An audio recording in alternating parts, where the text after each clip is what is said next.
Halo. Assalamualaikum warahmatullahi wabarakatuh. Waalaikumsalam warahmatullahi wabarakatuh. Gimana kabarnya, Nak? Sehat?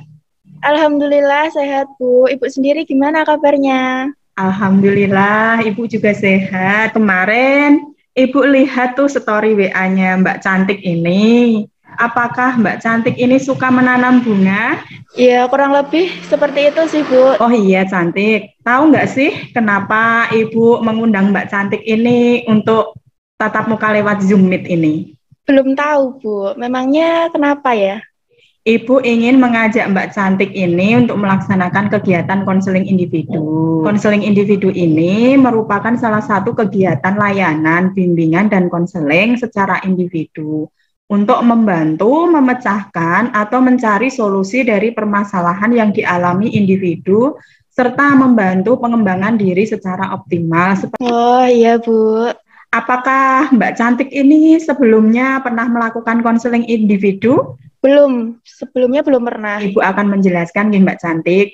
Di dalam konseling individu ini nanti ada asas-asasnya.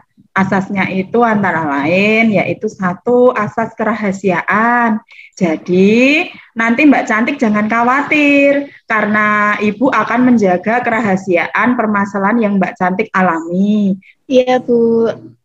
Kegiatan konseling individu ini misal kita laksanakan 2 JP, yang 1 JP itu untuk kegiatan kita secara tatap maya, dan yang 1 JP itu untuk nanti Mbak Cantik mengisi angket kepuasan dan evaluasi hasil. Apakah Mbak Cantik ini bersedia atau mungkin Mbak Cantik punya usulan lain? Saya bersedia untuk ikut konseling individu ini. Baiklah Mbak Cantik, coba sekarang Mbak Cantik rileks terlebih dahulu nih. Kelihatannya Mbak Cantik sangat tegang mungkin karena takut atau gimana. Nah, gimana Mbak Cantik? Sudah lebih rileks? Alhamdulillah sudah lebih rileks daripada sebelumnya, Bu. Kalau sudah rileks, coba sekarang Mbak Cantik ceritakan. Selama pandemi ini kan berarti kita pembelajaran daring, nggih. Nah, Mbak Cantik ini bagaimana sih cara melakukan komunikasi dengan Bapak Ibu guru? Seperti biasa sih, Bu. Biasanya tuh saya langsung tanya ke gurunya, langsung lewat WA, hari ini tugasnya apa? Atau kadang tuh juga tanya, besok materinya apa, Pak? Kayak gitu sih, Bu. Oh, seperti itu.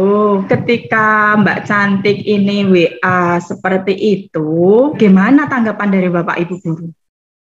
Nggak pernah dibalas sih, Bu. Setiap saya WA seperti itu, Bapak Ibu guru tuh nggak pernah membalas pesan dari saya. Sebenarnya juga saya pribadi merasa ada yang salah ya dengan cara saya menanyakan materi dan tugas-tugas ke Bapak Ibu guru ini. Berarti selama ini ketika Mbak Cantik WA menanyakan tugas, materi, atau info lain ke Bapak Ibu guru tidak pernah dibalas ya? Sebenarnya pernah sih Bu dibalas, kayak sekali, 2 kali gitu pernah dibalas. Tapi setelah itu sudah jarang sekali, bahkan hampir nggak pernah dibalas. Mungkin karena cara saya WhatsApp Bapak Ibu guru ini ada yang salah atau kurang tepat gitu sih Bu. Memang yang salah itu menurut Mbak Cantik itu bagaimana sih? Jadi kan biasanya saya itu WA itu tanpa mengucapkan salam dan saya nggak memperkenalkan diri saya terlebih dahulu. Saya ini siapa, siswa kelas berapa gitu. Saya nggak memperkenalkan diri. Jadi mungkin Bapak Ibu guru ini juga bingung ya mau balas apa gitu. Oh, seperti itu. Kenapa Mbak Cantik kalau WA itu tanpa memperkenalkan diri terlebih dahulu? Karena kan sudah seperti kebiasaan ya Bu. Biasanya kalau WhatsApp teman itu juga nggak salam dulu, nggak perkenalan atau gimana, ya langsung aja tanya, hari ini tugasnya apa atau gimana gitu. Memang sejak kapan Mbak Cantik ini seperti itu? Lumayan lama sih Bu sebenarnya.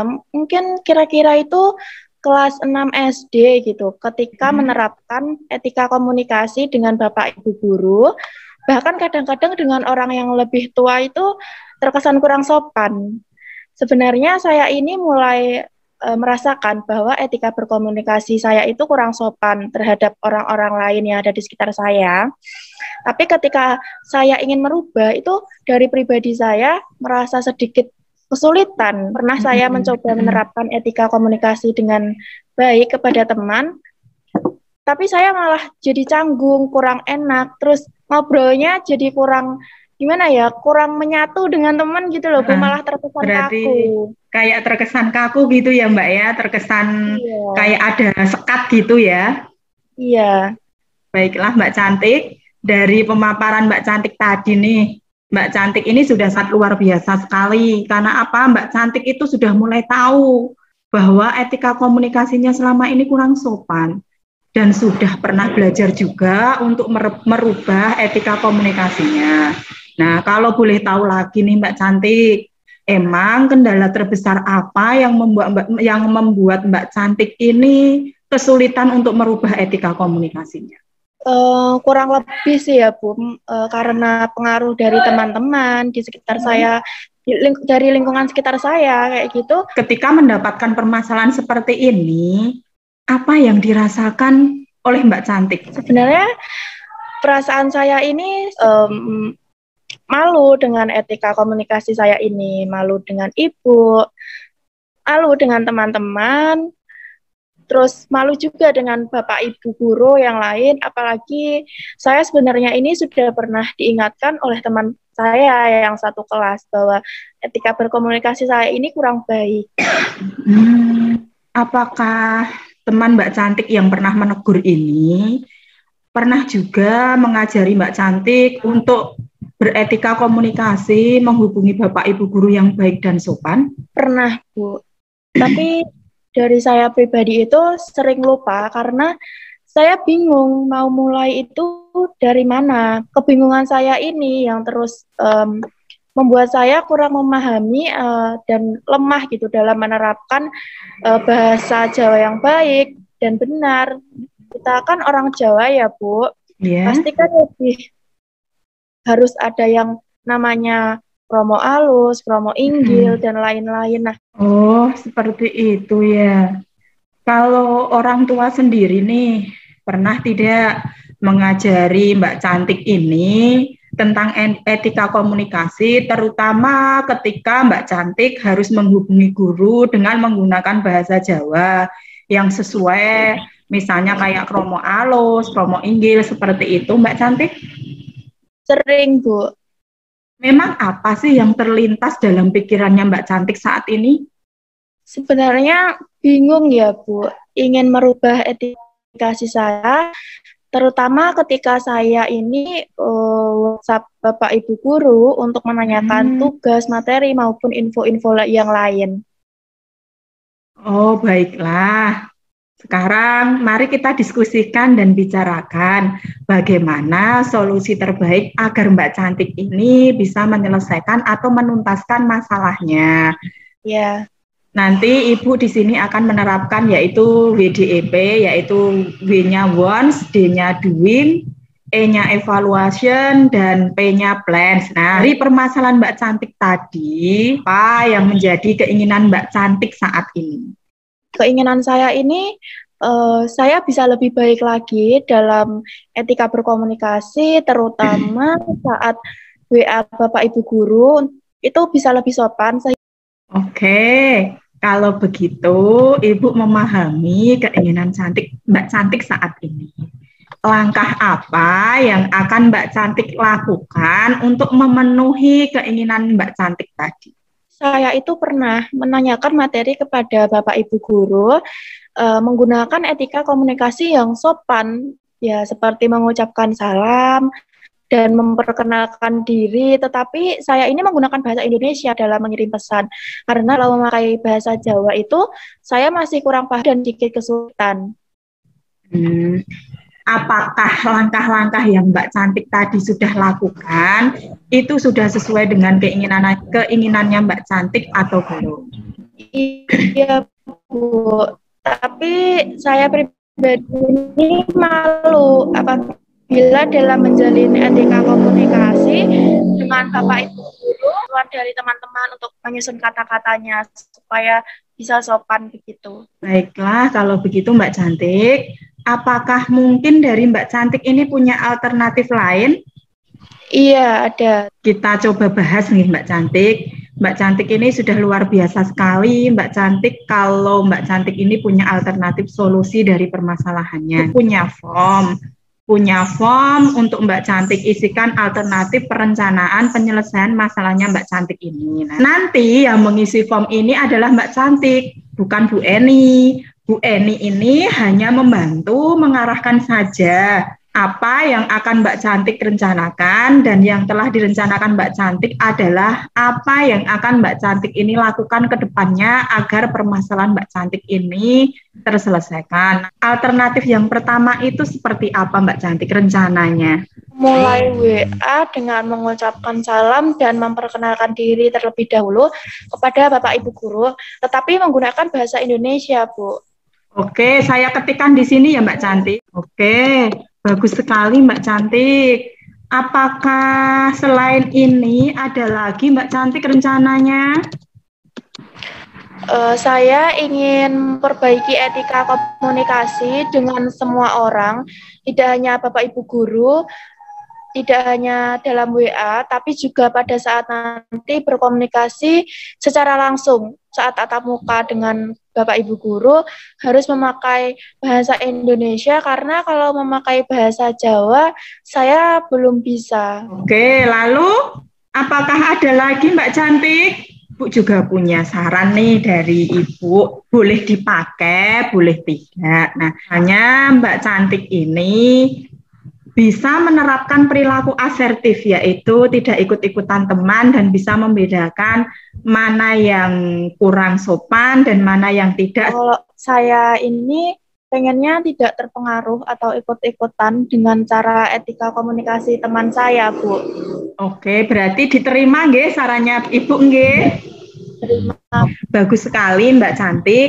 Terus kira-kira nih, langkah awal seperti apa yang akan Mbak Cantik lakukan? Kalau saya ingin memulai dengan WA Bapak Ibu guru sesuai dengan rencana awal tadi, Bu.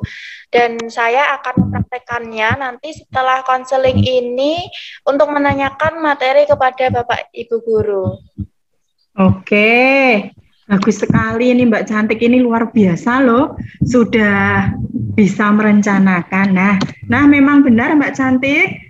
Yang ketiga itu tidak ikut-ikutan dalam etika komunikasi, yaitu perilaku asertif. Karena apa? Kita harus mengembangkan perilaku asertif supaya kita ini bisa mengatakan tidak ajakan teman yang kurang baik seperti itu. Nah, Ibu yakin Mbak Cantik ini bisa mengerjakan rencana ini dalam 1 minggu ke depan. Ini sebagai catatan buat kita. Catatan buat Mbak Cantik terutama, dan catatan buat Ibu sendiri. Nah, kita harus fokus ke depan dengan proses yang ingin Mbak Cantik terapkan ini, nggih. Seperti itu, nggih. Ya, Bu. Nanti kalau sudah dilaksanakan, bisa dituliskan di kolom yang sudah selesai ini. Seperti itu Mbak Cantik. Apakah Mbak Cantik paham? Paham, Bu.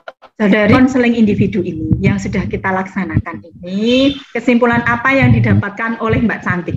Kesimpulan yang saya dapat dalam konseling individu kali ini yaitu bahwa semua permasalahan pasti akan ada solusinya, dan saya merasa lega karena saya menemukan solusi dari permasalahan saya, dan saya bisa memutuskan langkah apa yang akan saya lakukan ke depannya. Sangat luar biasa. Nah, kesimpulan yang Mbak Cantik dapat itu memang benar. Setiap permasalahan itu pasti ada solusinya. Maka setiap ada permasalahan jangan putus asa, dan kita harus mau introspeksi diri. Dari semua yang sudah kita laksanakan tadi, ada yang ingin disampaikan atau ditanyakan lagi oleh Mbak Cantik ini? Tidak ada, Bu. Ibu akan mengakhiri konseling individu ini. Nanti Ibu juga akan membagikan link angket kepuasan konseling dan angket evaluasi hasil nanti untuk Mbak Cantik isi, nggih. Nanti saya kirim lewat WA saja. Ya, Bu. Untuk minggu depan bagaimana kalau Mbak Cantik ini meluangkan waktunya lagi untuk mengevaluasi rencana dari Mbak Cantik tadi? Apakah Mbak Cantik ini bisa meluangkan waktunya lagi kira-kira? Insya Allah bisa, Bu. Ibu akan mengakhiri kegiatan konseling individu ini. Mohon maaf apabila Ibu ada salah kata, ada mungkin kata-kata Ibu yang menyakiti Mbak Cantik. Ibu mohon maaf nggih Mbak Cantik. Iya, Bu.